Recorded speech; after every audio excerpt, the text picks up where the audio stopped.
Dear friends, आज हम ज्ञान गार्डन में चर्चा करेंगे कि पेड़ पर लगे बंदा परजीवी का प्रबंधन कैसे करेंगे। How to get rid of loranthus a plant parasite.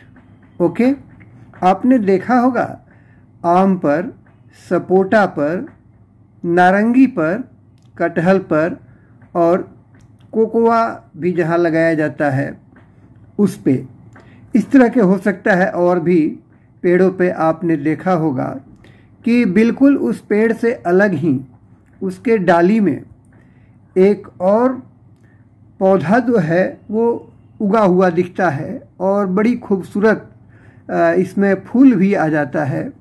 आम पर तो बहुत ज़्यादा दिखता है। तो यही है लोरेंथस, जिसको हम बंदा कहते हैं। इसको हनी शकल भी कहते हैं और मिस्टलेटो भी कहते हैं। फिर इसको तमिल में पुल्लूरी भी कहते हैं। ठीक है, कहीं कहीं खास करके यह जो है एक बहुत बड़े मीनास का रूप धारण कर लिया है। मतलब इससे काफ़ी क्षति होने लगी है बागवानों को। खास करके केरला में, उत्तराखंड में और अरुणाचल में इसको बहुत ज़्यादा देखा जा रहा है। अरुणाचल में तो नारंगी पर भी जो है यह लगता है और बाकी आम वगैरह पर तो हम इसको आम पे तो देखते ही हैं। इसके बहुत सारे स्पेसीज होते हैं। ठीक है, कहा तो जाता है कि 300 से ऊपर स्पेसीज हैं, जैसे लोरेंथस ओडोडेटस, लोरेंथस लॉन्गीफ्लोरस, लोरेंथस पैरासिटिकस एट्सेट्रा, इस तरह के। अब ये जान लें कि इसका डिस्ट्रीब्यूशन जो है, यानी ये कहाँ कहाँ पाया जाता है, तो ज़्यादा करके यह मलेशिया, थाईलैंड, चाइना और न्यू गिनिया में पाया जाता है। ठीक है, और अपने यहाँ तो खैर होता ही है। ठीक है, केरला में भी देखा जाता है।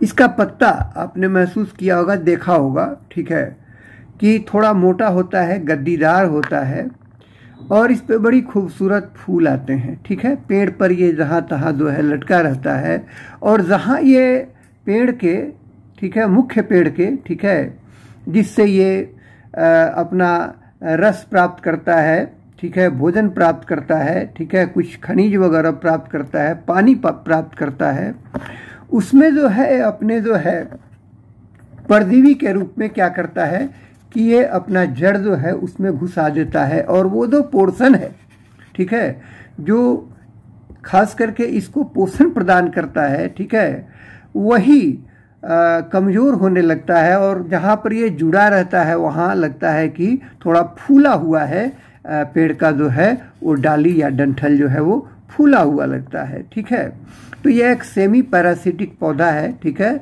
और जैसा कि बताया कि ये धीरे धीरे क्या करता है कि जो प्रकाश संश्लेषण की क्रिया है उस पे जो है ये उसमें बाधा डालता है और मुख्य पेड़ को ये कमज़ोर करता है, प्रकाश को नहीं आने देता है। इसलिए इसको जहाँ भी देखें कोशिश करें कि इसको हटा ही दें, नहीं तो बाद में 4-5 साल के बाद जो है ये इसको हटाना भी कठिन हो जाता है, क्योंकि ये तो ऊंचाई पर ही प्रायः दिखता है। इसके जो स्पेसीज होते हैं उसमें खास करके ऐसे सुंदर फूल आते हैं कि उस पर कुछ चिड़िया भी आती है, जैसे एक प्लेन फ्लावर पेकर या फिर फायर ब्रेस्टेड फ्लावर पेकर, ऐसे कुछ बर्ड्स आते हैं। ठीक है, और इसका जो है वो बीज जो है ना उसी से जो है खास करके उनका प्रोपगेशन जो है इन चिड़ियों के माध्यम से होता है। ठीक है, इसका इस्तेमाल जो है दरअसल कुछ जो फॉक मेडिसिन है, ठीक है, जो लोक परंपरा से जुड़े हुए कुछ इस तरह के जो हैं मेडिसिन्स हैं, कुछ ऐसे प्रैक्टिसेस है, उसमें इसको लोग जो है इसके पत्ते का इस्तेमाल खास करके सूजन और दर्द को कम करने के लिए करते हैं, कुछ घावों को भरने के लिए करते हैं और कहीं कहीं इसको जो है डायरिया वगैरह में छाछ यानी बटर मिल्क के साथ मिला करके पीते हैं। और रिसर्च में ऐसा देखा गया है कुछ लिटरेचर में कि ये जो खास करके रेनल कैल्कुलाई यानी पेशाब में अगर कुछ स्टोन्स वगैरह हैं उसको भी ये थोड़ा ठीक करता है, ठीक है। और जानवरों में खास करके जो एक बांझपन आता है उसमें भी इसका प्रयोग होता है। तो जब भी इसका उस तरह का प्रयोग करना हो इसके बारे में अध्ययन कर लें और जानकारी जुटाकर तब इसका प्रयोग करें, ठीक है। और होम्योपैथ में भी इससे जो है विस्कम एल्बम इस तरह की कुछ दवाएं बनाई जाती हैं, ठीक है, जो हाई ब्लड प्रेशर वगैरह की, ठीक है।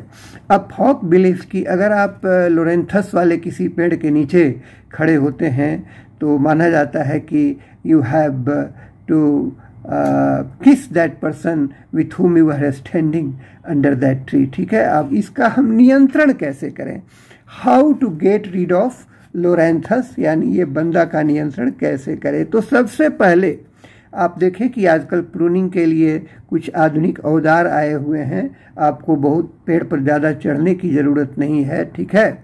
उससे जो है इसकी कटाई करें, ठीक है, इसको चॉप कर दें और इसको लगभग आधा मीटर मिट्टी में इसको गाड़ दें, ठीक है।